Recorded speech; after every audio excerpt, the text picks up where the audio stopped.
I want to win the Champions League in the Ultimate Glory Hunter Challenge. The question is, which club I will lead to Europe's Elite Prize? When I looked at the clubs available, I didn't find anything too interesting. Maybe Nek Nijmegen or Fastav Zlín in Czechia seemed okay, but it's not really what I wanted right now. Benfica had Adam Smith under threat, but the club already took part in a bunch of Champions League knockout stages, so they don't really need us. But just 2 weeks later, something happened. While I spent my time declining offers from the Premier League, I remind you how Dinamo Zagreb's managerial position opened right after I joined Slovan Bratislava. Turns out, they did it again, as Christian Timar retired from football after only securing 4th place. This time, I couldn't skip over that opportunity. Osijek also let go their gaffer, but they're not my primary destination, despite winning the most recent Croatian Cup. Dinamo invited me for an interview, in which I've said I want to commit to this club long term and not resign right after winning the league. And this time I meant it. Ronald Tomic also knew I was serious about sticking to the club, so he offered me a contract, which after a brief negotiation, I accepted. Dinamo Zagreb are not really a fallen giant, but they're definitely in the crisis. They failed to win 2 titles in a row now, and according to the season preview, there's a new man in town, Lokomotiva Zagreb, who won the 2 most recent league titles, and will be main rivals of the stint potentially. I spoke about trying to win the Champions League, but the first part of the adventure here in Zagreb is to win the domestic league, and for that we need to prepare. The board's club vision is to sign Croatian players where possible. The problem is, the people who managed before me did not sign Croatian players where possible, which means many youngsters are still waiting for a real chance. And this is even a bigger of a problem when you consider the fact you need to have 6 players trained in Croatia in the squad. So, it's time to sell before the season kicks off. How much? This much. However, the only signing before our debut is Ante Karaula, a centre-back who ran out of contract in Las Klins. I set our team in a 4-2-3-1 formation, and its goal is to dominate the opponents. Who are they in our debut? You guessed it, Lokomotiva Zagreb. And turns out, this start of the season was better than I expected. A team that should demolish us, according to the season preview, was nowhere near around. Ivekovic started our game strong, with a solo run, after which he scored into the bottom corner. Josef Todt doubled that lead with a header, and Ivekovic finished the job after a nasty pass from Viktor Freitas. Lokomotiva's Andruszczak scored the header, but it changed nothing. We started with a dominant 3-1 win. But Lokomotiva is not our biggest rival. One of the bigger ones is Rijeka, who held out for a 0-0 draw, being slightly helped by Jose Marin, who got sent off. This game happened between the first 2 matches of another competition we're in. Dinamo finished the league on 4th last season, which means we've got a ticket for the Conference League qualifiers. Our first opponents are Nyíregyháza Spartacus from Hungary. I hope I pronounced that name correctly at least. And what if I told you Vanja Ivekovic started strong again, scoring 2 goals within the first 2 minutes? That set the tone for the rest of the aggregate, which we won 10-3. Then we played Septemvri Sofia from Bulgaria. We used our weird free kick routine to open up the scoring, but Septemvri wanted to fight in this one. However, Jose Marin finished a build-up play of ours to give us the lead, and despite a last-minute highlight, a 2-1 win. But in our home, we were terrible in defense. The man who capitalized on it was an Argentinian striker Walter, scored a double and won Septemvri the aggregate. Paride Gorini's free kick only confirmed our fate. Knocked out just after 2 rounds, we literally fate our goal for this season. The sudden Conference League knockout exposed a major problem. We also struggled in the Croatian League, dropping points against Varaždin, Šibenik or Osijek. Thankfully, we could nullify those L's with W's against Slaven Belupo, Gorica and Istra. However, only one match mattered in August. The eternal derby against Hajduk Split at our home. Just like on the stands, it was entertaining on the pitch. Andres Molina shined, giving 2 assists. First one was to Basil Perzon, who scored into the top bins. And the second was a brilliant defense-breaking pass to Ervin Suljovic, who confirmed our win in the first eternal derby in Croatia. It's a shaky start to the season, and after the first of 4 rounds of matches, we are 3rd in the league, right behind Hajduk. The lack of form forced us to improve the defense, with Peter Czerny from Slovan Bratislava for 750,000 and the Ukrainian Vitaly Palamar from Ruk Lviv. The price for him? 14.5 million euros. But it's still nothing compared to what Lokomotiva did. Not only they hired a 2030 World Cup winner, Aurelien Chouameni, as their manager, but they also signed Marco Esposito from Bournemouth. for 36 million, which is Croatia's transfer record. But in the table, Osijek is in the lead. Lokomotiva is busy with the Champions League campaign, so they're not doing that well in the league. But they're still doing well enough to hold out a draw in the derby against us. However, this was just an accident. We got one more draw against Rijeka, and in an early, potentially title-deciding match, we let slip a comfortable 2-0 lead, because a Nigerian winger, Babatunde Chimezi, had his best game of the season. But other than that, we just kept demolishing opponents. This includes a 4-2 win over Šibenik, 5-0 thrashing of Rijeka, 3-0 against Hajduk Split, or 6-1 demolition of Gorica. Thanks to this rise of form, we went up to second place, only 2 points behind Osijek, though the leaders have a game in hand. I am also here to give credit for the rise of this form to a formation change. I switched to a 5 at the back formation, which brought us much needed defensive solidity.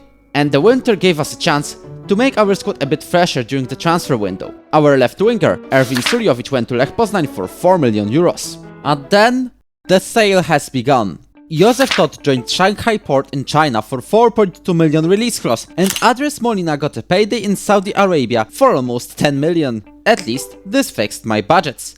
Because the board took all of it for themselves during the autumn. I was looking for a right winger, and I got a free agent. But what a free agent! Ademar is going to be our star from the get-go. We also secured the loan of Jonut Forna from CFR Cluj with an optional fee. So how did we do in the league with those signings? We started the spring very well with a 16-year-old Maxim Picak lobbing the keeper in the Zagreb derby. Then we got 10 points in 4 games, which included a 5-1 demolition of Slaven Belupo. And there was the derby against Hajduk Split.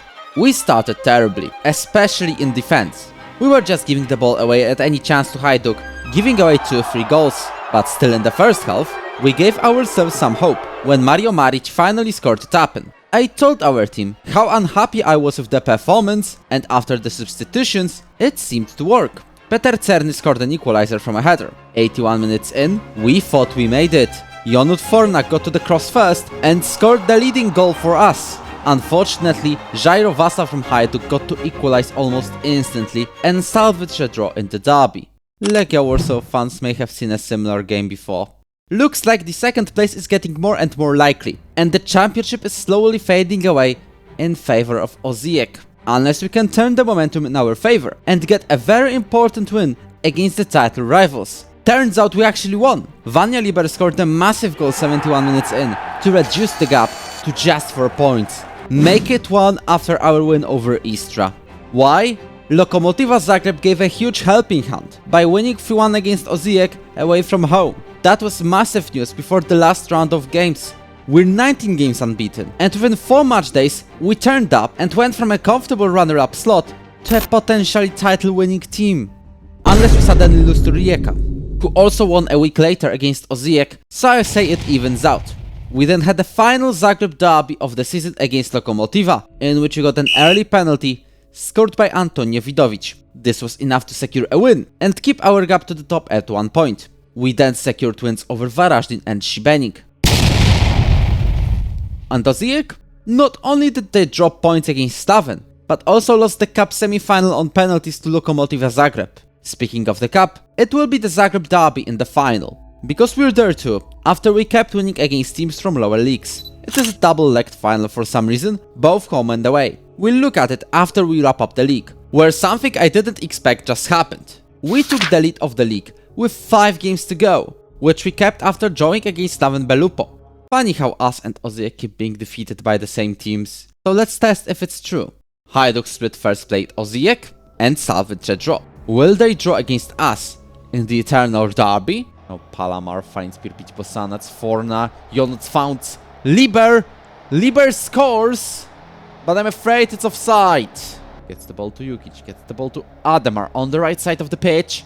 Makes a low cross, Vidovic this time scores, and it's valid. The Brazilian winger with a brilliant low cross. Again, somewhat to the far post. Bergman can take the ball on the right side of the pitch. Gets past the opponent. Makes a cross to Jukic. Nikita Jukic with a second goal. Ademar cross to Karaula, who hits the post, hits the crossbar, but Bergman gets a rebound. Osijek is playing relegated already Gorica. It's a draw. This is huge. This was massive news. This means A single win over Osijek in the penultimate matchday wins us the league title, no matter what. I told our men what's on the line. It's time to claim something that seemed to be impossible before the start of the season. Chimezi finds Mikanovic and the situation is looking difficult now. Graula finds Forna, finds Lieber. Lieber, fantastic volley that equalizes the game and that puts us back on top. Because to Mikanovic done it again. He's done it again. Krajcek. Jukic tried to win this ball.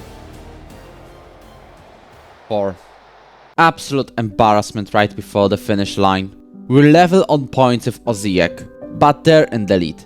Thanks to a head-to-head record. We have to count on Lokomotiva Zagreb in the final matchday. Otherwise, it doesn't matter if we win against Istra. Gets past the opponent somehow. That ball goes to Vidovic. Forna this time. He puts it in the back of the net and it's valid. You can probably tell we're demolishing our opponents. And we're hoping for a miracle on the other side of the capital. But Osijek scored not 1, but 2 goals, making the league title borderline impossible. Lokomotiva pulled 1 goal back, but they were guaranteed 3rd place, so they had nothing to play for. No miracle happened, and we lost the title race, which, truth be told, we did not expect to be involved in before the season started. However, there is still one more trophy to win. That is the Croatian Cup, where the final opponents are Lokomotiva Zagreb. So let's show them what they were supposed to do to Osijek in the final matchday of the league season. He finds Jukic, finds Ivakovic on the wing. This is his chance. He scores. It will stand. Domancic now on the wing. Lieber. Can he do something about it? Well, technically he can, because he didn't score, but Bartosz Andruszczak from Lokomotiva did. And that second goal, the own goal from Andruszczak, is brilliant news. Ahead of the second leg.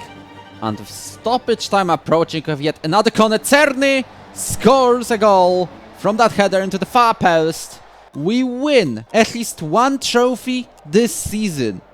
And that is the Croatian Cup, which means we're guaranteed Europa League qualifiers. It's always great to win a trophy, especially in the first season. It's not the one that counts for the Ultimate Glory Hunter Challenge, but we'll take that. Especially adding on the fact the cup win means we will go to the Europa League qualifiers instead of the Conference League qualifiers.